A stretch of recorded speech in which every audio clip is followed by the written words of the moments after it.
So this final recording is about the important role you play as a PTA in terms of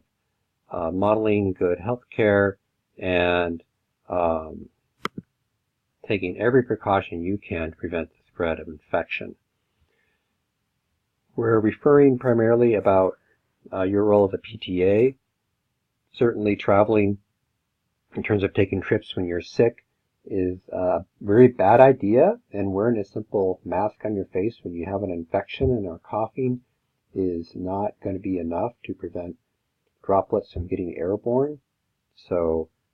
this is where personal ethics and responsibility is so important,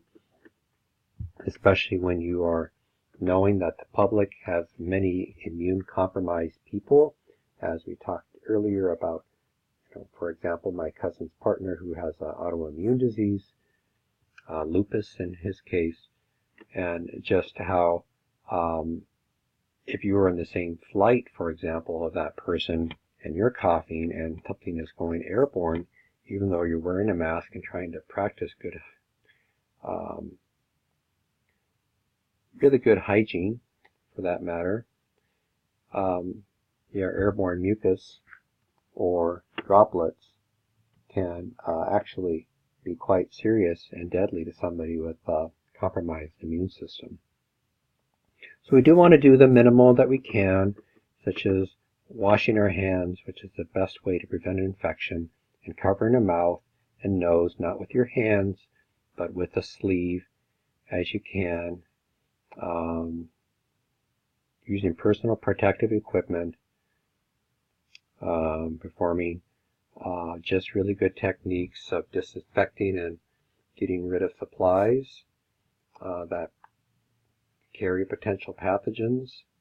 and to maintain immunization and ensure booster to maintain host resistance.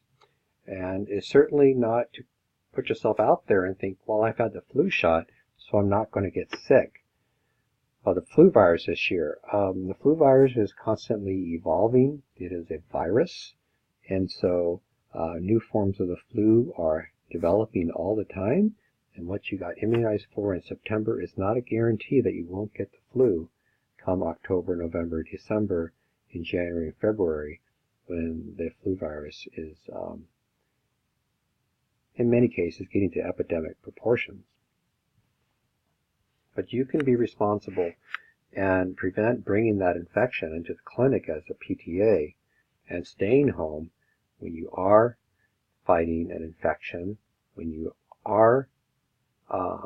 sick, and when you have a fever. You need to be taking care of yourself and getting your immune system back in shape and getting healthy again. That is important, especially when you're working with other human beings.